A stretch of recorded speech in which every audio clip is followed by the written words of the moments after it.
Quando a gente começa o processo de autoconhecimento, né, que é fundamental para uma recuperação de alguém que esteja passando por qualquer tipo de doença relacionada à saúde mental, depressão, ansiedade, ou no meu caso, que estou passando por um burnout, tudo isso acaba envolvido, né, porque, por exemplo, uma das consequências físicas do meu burnout foi que a minha desautonomia despirocou completamente. E desautonomia é tipo uma piração do sistema nervoso autônomo, que é aquele que é responsável pelas funções do corpo que a gente faz sem perceber. Respirar, digerir, sei lá, pressão arterial, tudo. E a desautonomia, quando ela despiroca, uma consequência da desautonomia despirocada é a ansiedade, que fica muito alta. Então, eu sempre fui uma pessoa ansiosa, mas uma ansiedade até que bem controlada. À medida em que o estresse foi aumentando, à medida em que eu fui me vendo numa área de trabalho muito estressante e particularmente em um ou dois empregos específicos em empresas que incitam competição individual, que praticam assédio moral, enfim, uma delícia. Minha ansiedade foi aumentando. E quando a desautonomia despirocou por conta do burnout, a ansiedade aumentou mais ainda. Essa ansiedade da desautonomia tem a ver também com a forma como você se sente. Então, na desautonomia, eu, por exemplo, tenho a sensação de desmaio iminente o tempo todo. Agora, claro, diminuiu, mas no início eu não saía sozinha para lugar nenhum, porque a minha sensação nítida era de que daqui 30 segundos eu vou cair aqui no chão, vou ser socorrida por populares, desmaiada, inconsciente, enfim. E aí quando você melhora, você se vê ansioso demais, porque você sabe que você vai passar mal. É uma coisa impressionante, você fica esperando piorar. E eu achei que isso era uma ansiedade minha, e já vou explicar por quê, mas a minha médica até mostrou, tem estudos mostrando isso, que é uma porcentagem do tipo 75% das pessoas com desautonomia, quando melhoram, começam a se desesperar porque ficam esperando a hora que elas vão passar mal de novo. Ai, que horror! Isso gera uma ansiedade alta, uma consequência física da desautonomia. E aí o que eu queria falar, que tem tudo a ver com essa história que eu falei, peraí que eu já explico, da desautonomia, é que quando você começa o processo de autoconhecimento, você começa a precisar encarar algumas características suas que não são tão positivas, como por exemplo, eu sou ansiosa, eu sou depressiva, eu sou sei lá o quê. São coisas que você vai descobrindo ao longo do processo, que são fundamentais para que você possa viver cada vez melhor e com mais equilíbrio. Você começa achando, entendendo, admitindo o que gera problema na sua vida, no seu comportamento, na sua forma de pensar, para aos poucos ir poder trabalhando aquilo e melhorando cada vez mais. Mas nessa primeira fase do processo, quando você entende que você tem esses problemas, vamos dizer assim, e passa a ser muito fácil pra gente comentar com os amigos. Então, por exemplo,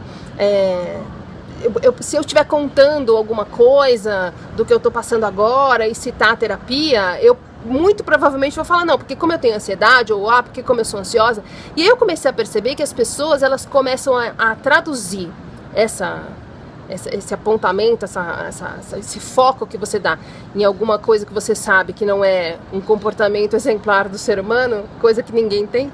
As pessoas traduzem isso de uma forma muito curiosa. Então assim, vou dar um exemplo idiota. Sempre fui tagarela. Num primeiro momento da vida eu me incomodava com isso, porque era uma coisa que as pessoas comentavam e eu achava que necessariamente era um problema, que as pessoas me achavam chata.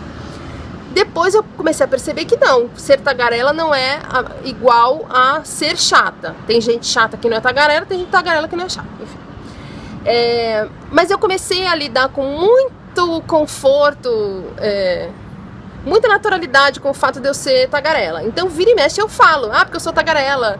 Eu tive um blog chamado Tagarela Descontrol, quer dizer, eu assumi minha tagarelice e pronto.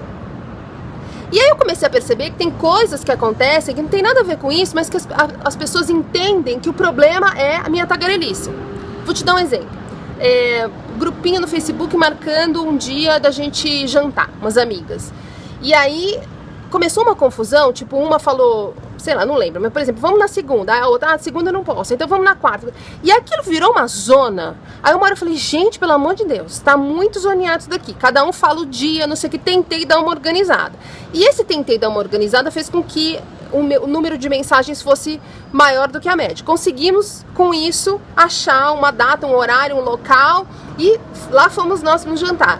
E aí, no determinado momento do jantar, uma menina vira e fala assim, olha a zona que você fez, você fala tanto, que aí ficou todo mundo confuso e ninguém sabia direito que dia que as outras pessoas poderiam.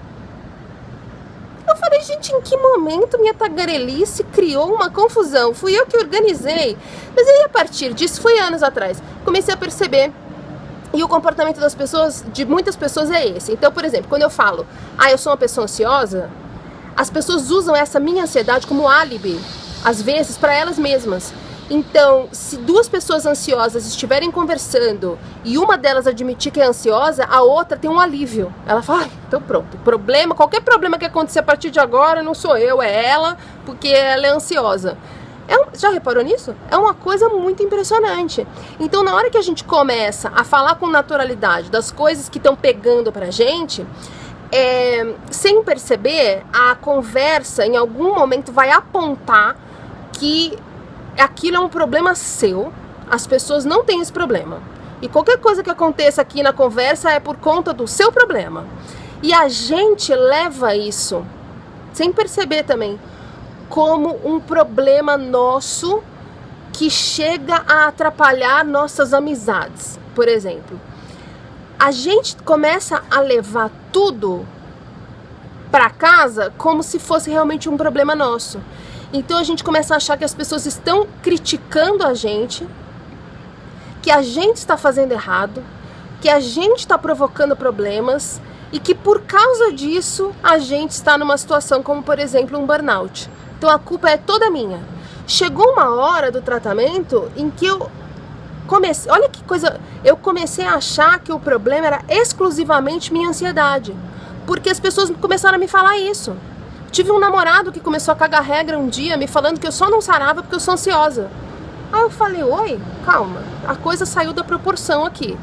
Porque a ansiedade não é o meu problema, não é o core do problema. E também existe, pelo menos, 1/3 do problema geral do burnout, que é alguns lugares em que eu trabalhei. Não estou me eximindo de culpa, eu sei que o meu modo de me comportar, de pensar, de absorver as coisas, tem outro 1/3 de culpa, mas... E o outro 1/3, eu vou colocar aqui o vídeo que eu falo de quem é a culpa do burnout. Mas assim, as pessoas passam a entender, porque elas querem, que você causou o seu problema, exclusivamente você, o jeito de você pensar. E elas falam tanto isso que a gente começa a achar que é verdade. Isso é um perigo. Isso atrapalha muito o tratamento. Então, se você começou a achar que o problema é exclusivamente a forma como você pensa, então das duas uma. Ou você não tem burnout, ou você tem algum outro problema relacionado à saúde mental, que você também precisa de ajuda, precisa entender como funciona para conseguir, enfim, lidar melhor com isso e viver melhor, mais tranquilo, mais leve. Ou você tá caindo no papo dos outros e alimentando o seu vitimismo. Então, assim, a gente começa um tratamento de autoconhecimento para diminuir essa sensação que a gente tem errada de que a gente é vítima do mundo, e a hora em que as pessoas começam a te culpar sem perceber, não é na má intenção, é uma forma delas se sentirem melhores com elas mesmas. Se você aceita e acha que a culpa é sua também, você vai estar jogando contra o tratamento que você está fazendo. Então, acho que você tem que comentar o que você quiser, você tem que admitir as coisas que você sabe que te atrapalharam nesse processo todo, mas você precisa ser muito inteligente na hora de levar para casa os comentários que as pessoas fizerem. Então, na hora que alguém falar, como eu ouvi, por exemplo, você não sara porque você é muito ansiosa, você não saiu dessa vibe de agência, eu ouvi também.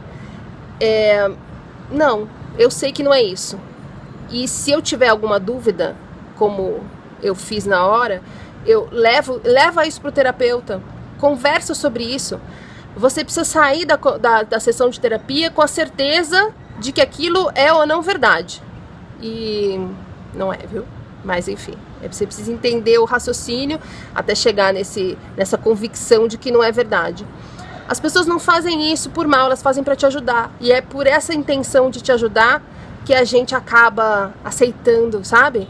A gente junta o nosso hábito do vitimismo com a boa intenção da pessoa e acaba ficando com uma verdade errada sobre a gente. Nunca perca o foco das coisas que fizeram você chegar até aqui.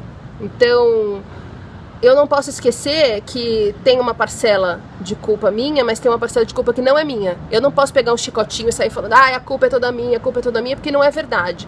É preciso ter muito claro tudo o que aconteceu para você chegar até aqui, para que você consiga sair daqui da melhor forma e viver de uma maneira muito mais equilibrada do que você jamais pensou. É um processo dolorido, é um processo demorado.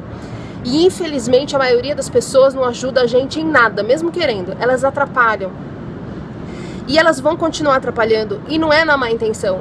Então você precisa ter muito equilíbrio nessa hora para não deixar você se atrapalhar. Se você conseguir não se atrapalhar, minha filha, aí já 90% do caminho tá bem andado.